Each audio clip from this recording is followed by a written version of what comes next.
Hey folks, in this video we're going to introduce the t-test. The t-test is a type of hypothesis test, but it is applied to a population mean. We saw in the previous experience the hypothesis test for a proportion. So there's a lot of very similar steps here, except we're going to be focused on a mean.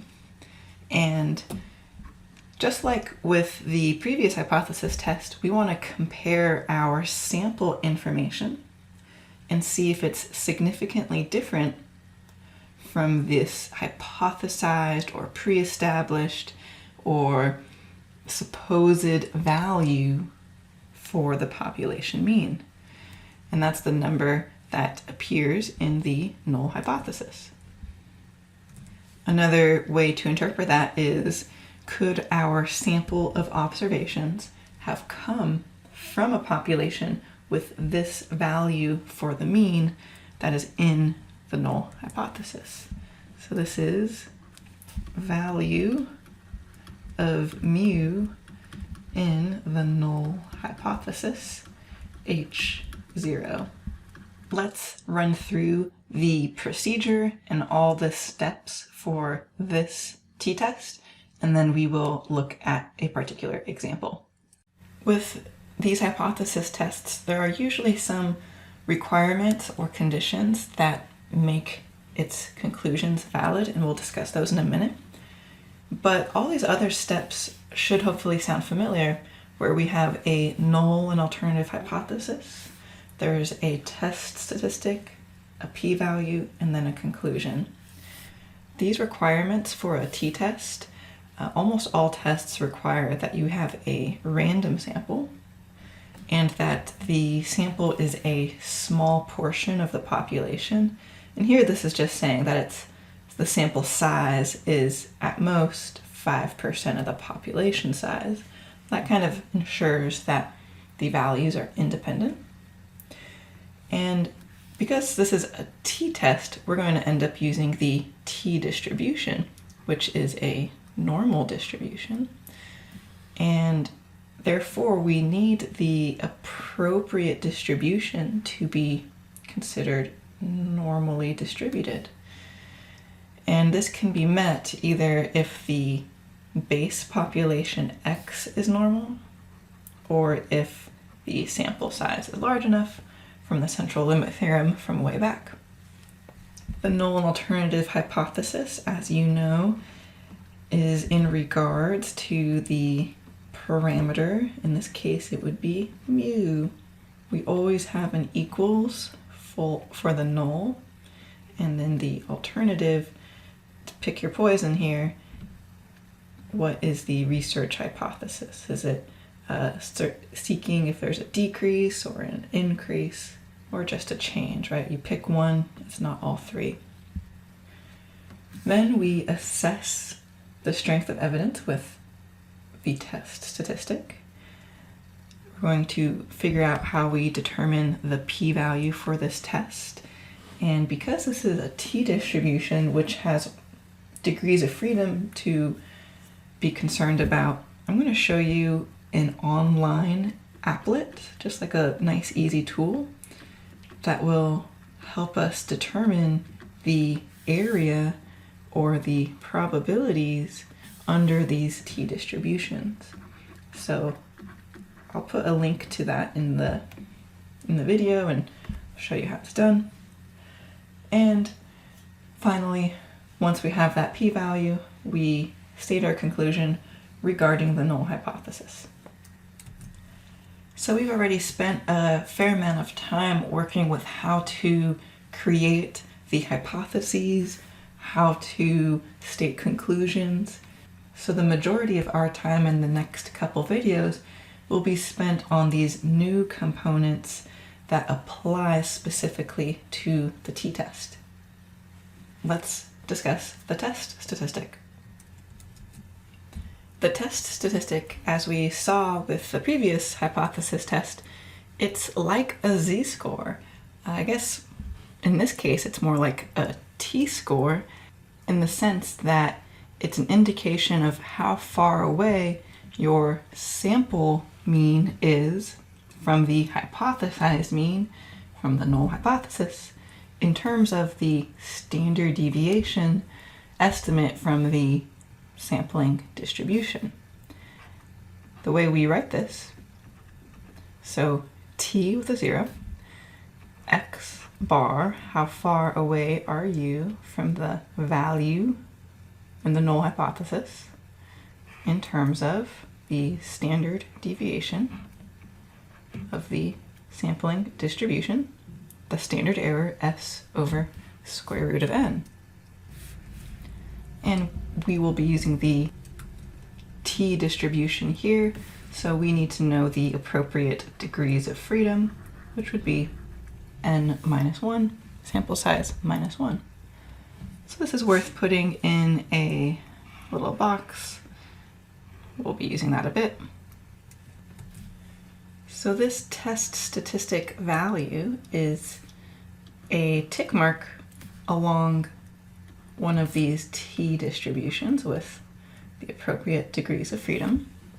So the following information is not unique to the t-test, but will serve as a good review, and it also applies to the t-test, in which the p-value is an area in the appropriate distribution. Here it's a t distribution, and it's the area beyond the test statistic in the same direction of the alternative hypothesis.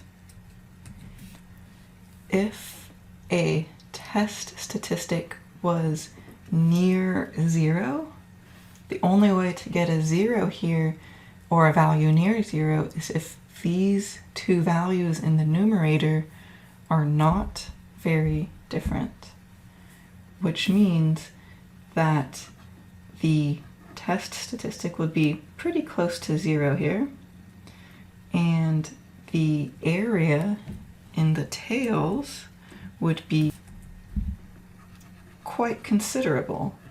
And if this was a right-tailed test, I would just shade this area. If it was left-tailed, I would only shade this area. Here I'm shading both. This would be more representative of a two-tailed test. So this larger p-value would be considered sufficiently large such that we do not reject the null hypothesis. On the other side of that coin, if the test statistic is large, then that means there was an observed difference that was significant, quite large. That would throw the test statistic way out into the tails, one of those tails, and therefore the p-value, the area beyond the test statistic, would be pretty small. Hard to see it here in my red, but I think you got the point. So a large test statistic would be far in the tail of the t-distribution, resulting in a small p-value. And when the p-value is low, we know the null must go, or we reject the null hypothesis. Let's jump into an example here. Okay, you are a chicken farmer, excellent, and you think that a new type of organic feed may result in plumper chickens. And, as every chicken farmer knows, you get more money for a heavier chicken than a smaller chicken. So you're pretty excited. You know that typically on your standard feed that you currently use, your chickens weigh on average 3 pounds. Now you're going to assess if it's worth getting this new feed, because it probably costs more. So you're going to feed a random sample of 35 chickens the organic feed for several weeks.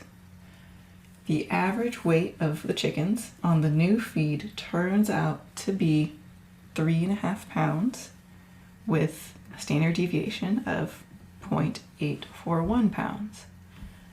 So the question is, should you switch to the organic feed at this level of significance? So we're going to run a t-test to assess if your new average weight of 3.5 pounds is considerably different from your old average weight of 3 pounds. Let's start with defining the null and alternative hypotheses. We're talking about the mean. It's a t-test, so mu. We are utilizing the baseline weight of the chickens prior to the organic feed. Right, so that's the standard feed. So the baseline weight is that 3 pounds. And we want to know if the new organic feed is going to lead to plumper chickens. So we still put that number 3 in the alternative, but this is asking about a right-tailed hypothesis test. Generally, our next step is to compute the test statistic. I copy and pasted our formula here. Let's identify all of our components.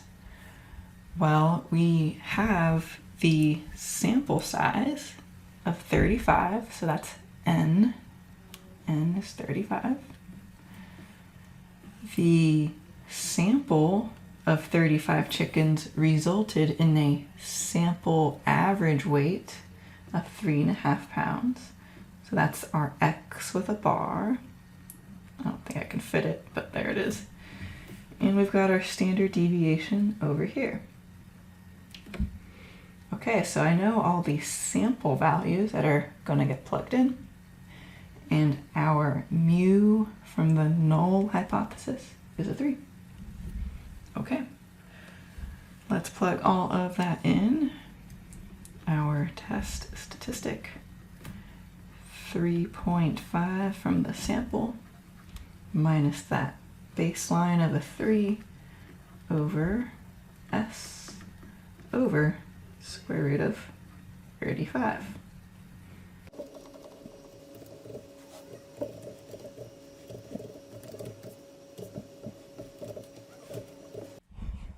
Okay, so I've entered this in and I was pretty cautious about my parentheses. This is resulting in a test statistic of about 3.5173. 3.5173. Our next step is to determine the p-value for this test.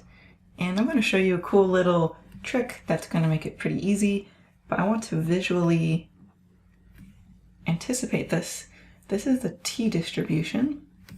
Since our sample size was 35, our degrees of freedom is simply 34, and our test statistic, pretty considerable there, 3.5173. And because this is a right-tailed test, we want the area to the right of our test statistic.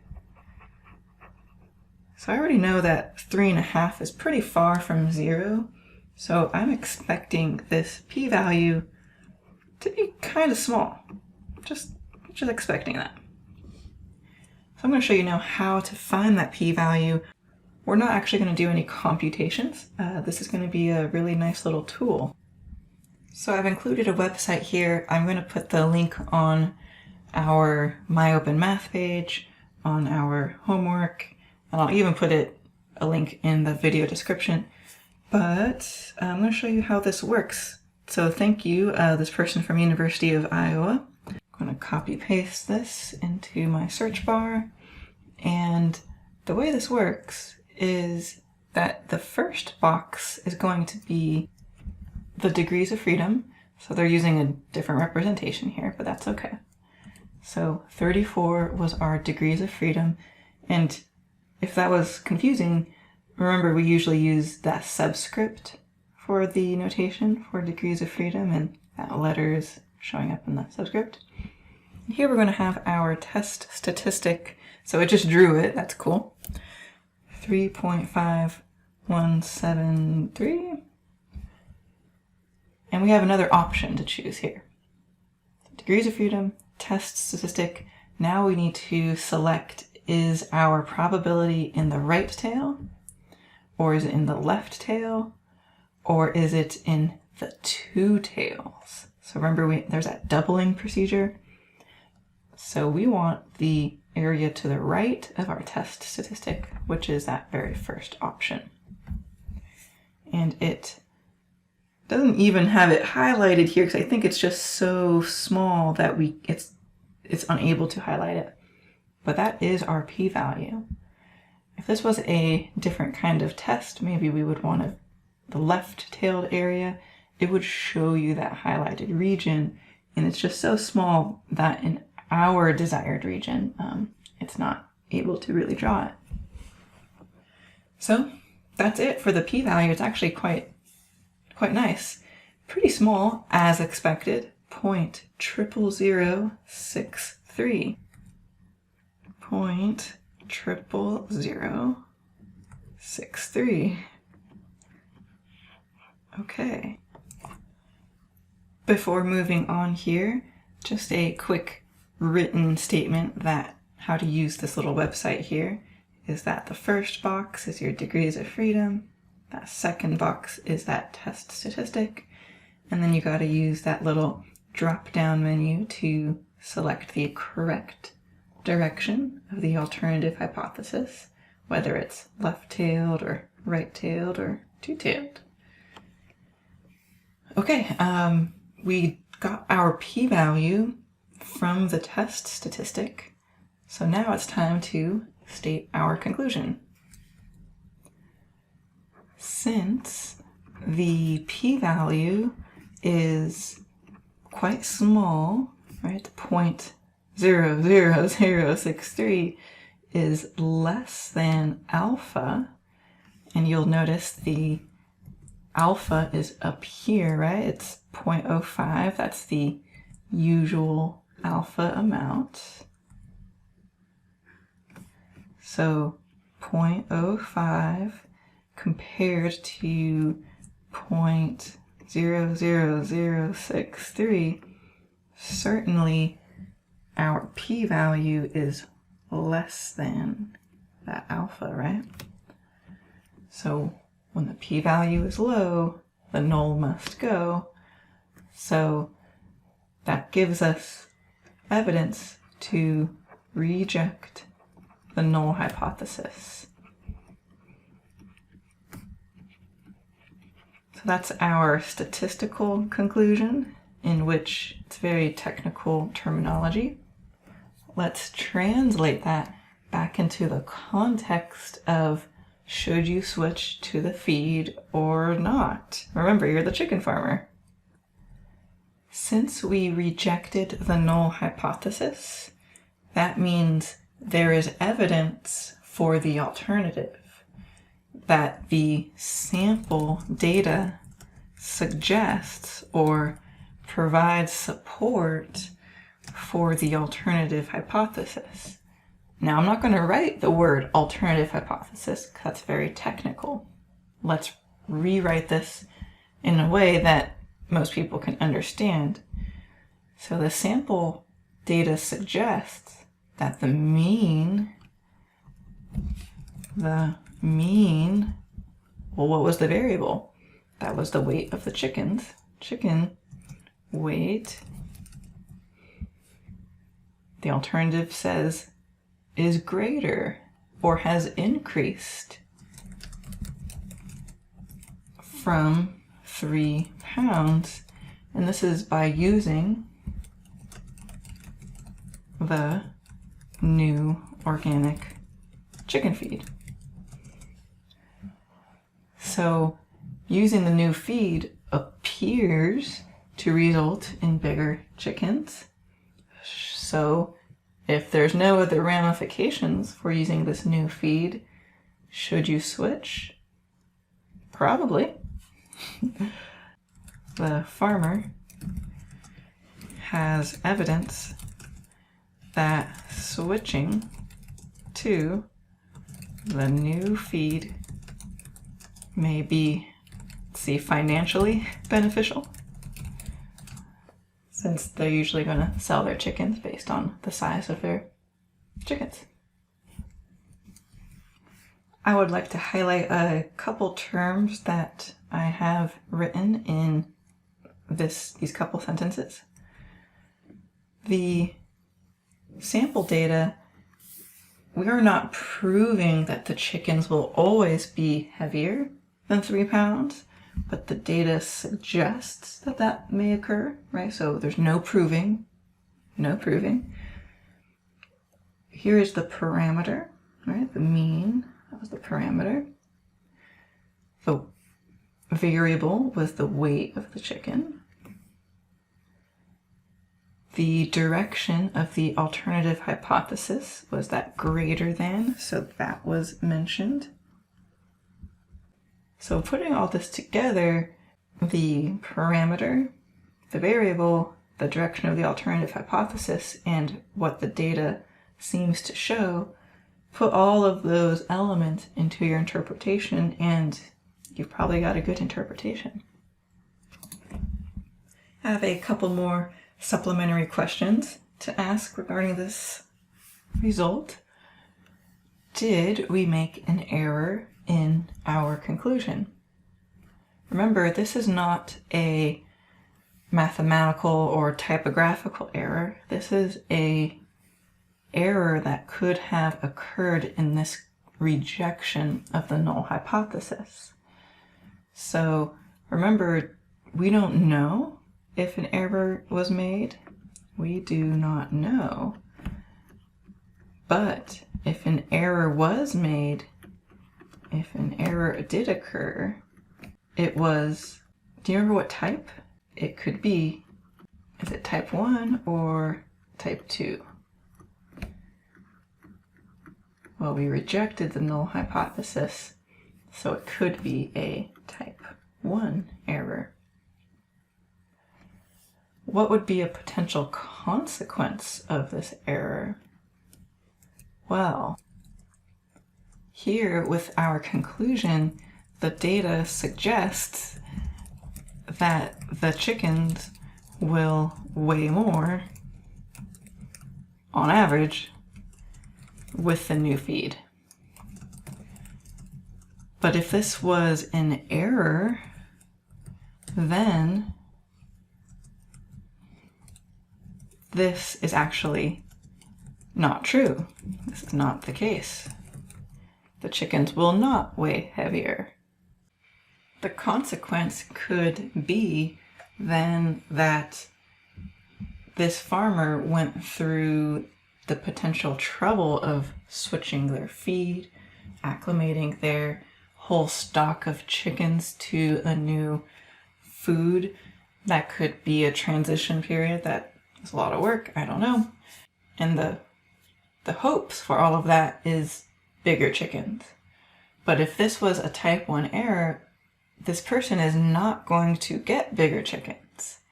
So the potential consequence could be that the investment in this new feed doesn't pay off. Usually organic feed probably costs more, so now this person may be losing money instead of gaining money if finances are their only objective. There could be other consequences, but I'll leave it at that. And I think we'll call it a day on this video. We'll do another example in the next one.